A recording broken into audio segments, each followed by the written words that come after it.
Universal Studios in Orlando, Florida has created a new theme park. In design for more than a decade, Islands of Adventure was Florida's gift to the new millennium. Spanning 110 acres, the 5 themed islands of the park are home to some of the most exciting and highly sophisticated attractions ever made. Riders have become a lot more sophisticated in the last few years. They want an experience that has theming, that has thrill elements, that takes them to a place that they haven't been before, and they want that all combined and brought together to one entity. If one ride is capable of doing all that, it's surely The Amazing Adventures of Spider-Man. It combines many different things. It's a simulator, it's a 3D movie, and a great storyline to combine into just this overwhelming experience.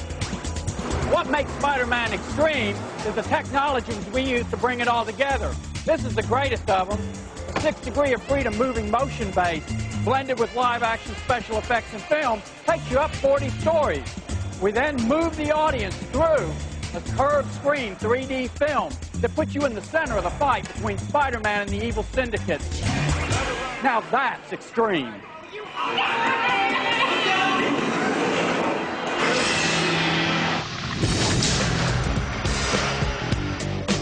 To achieve this effect, Spider-Man's creators began designing the attraction 3 years before it opened. They had to invent a state-of-the-art ride simulator technology, an electronic film projection system, and a specialized technique for producing a realistic, 3-dimensional image. Critics said it couldn't be done, but the Universal team soon proved them wrong. They began by creating storyboards and mock-up miniatures to help them determine the ride's path and the vehicle's point of view. They experimented with fog machines, fire, and laser rays to perfect the ride's environmental and live special effects. We're dropping you in the middle of a comic book. We're going to drop you in the middle of that comic book. We need you to feel that. We need you to get bounced around. We need you to feel like you're up in the air. Temperature changes, things hit you. There's lots of interaction. I mean, that's the key word here is interaction. The motion base allows the vehicle to go forwards, backwards, spin and tilt in any direction, giving the simulator an enormous range of movement.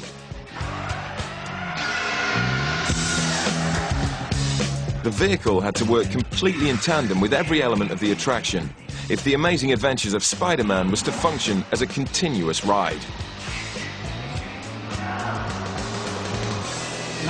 Hey, Roy is ready to program the Sparker in Scene 3. And the key to making this whole thing synchronize and work together is lots of advanced planning. We know to the 30th of a second when Spider-Man's supposed to land on that ladder. The computer knows it, the vehicle knows it, the soundtrack knows it, the projectors know it. They are all following the same clock, basically, so that Spider-Man lands on that ladder moves, Spider-Man jumps off, lands on our car moves, the audio all supports that. But of all the complex technical issues that had to be resolved, creating a natural-looking 3D image for a moving audience proved to be the toughest challenge. We had to find a way to make 3D work from a moving point of view. The team developed a process called squenching. Squenching is predicting what the distortion is in a 3D image as the viewer moves around the screen, before counteracting that distortion by adding distortion in the opposite direction. With my anti-gravity cannon, even Spider-Man won't be able to stop me.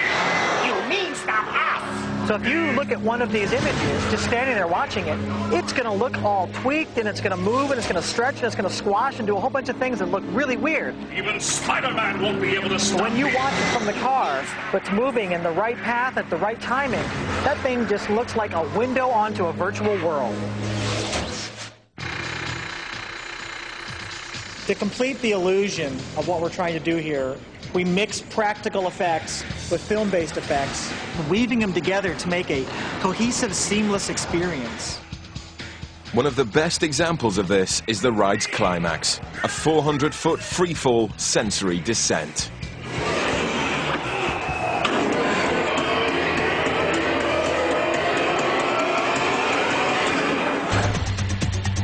Mark Watson gives us a sneak peek inside the amazing adventures of Spider-Man. Man, you shouldn't be out here. With Doc Ock on the loose, this could be the most dangerous night of my life. And yours. Be careful. Thanks, Jake. Hey, what's going on? What was that? Here we go.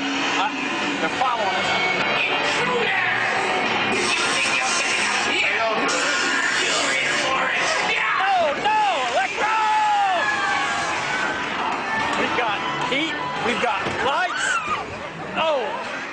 Seems like every time we turn in this thing, we're getting into trouble. Whoa! Doc, your name's worse than your haircut. The green laser means we're going up. Up. Oh, I can feel the wind. We're doing about 40 stories right now. Wait for me! You're not insured for this! Whoa! I sure don't like this. We're in the middle of a battle between Spidey and the evil syndicate.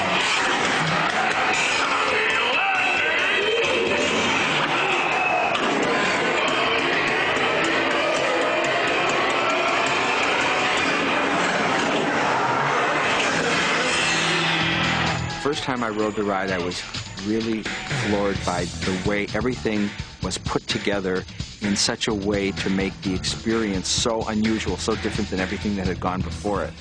It was just more than I ever expected to see at this point. Great ride.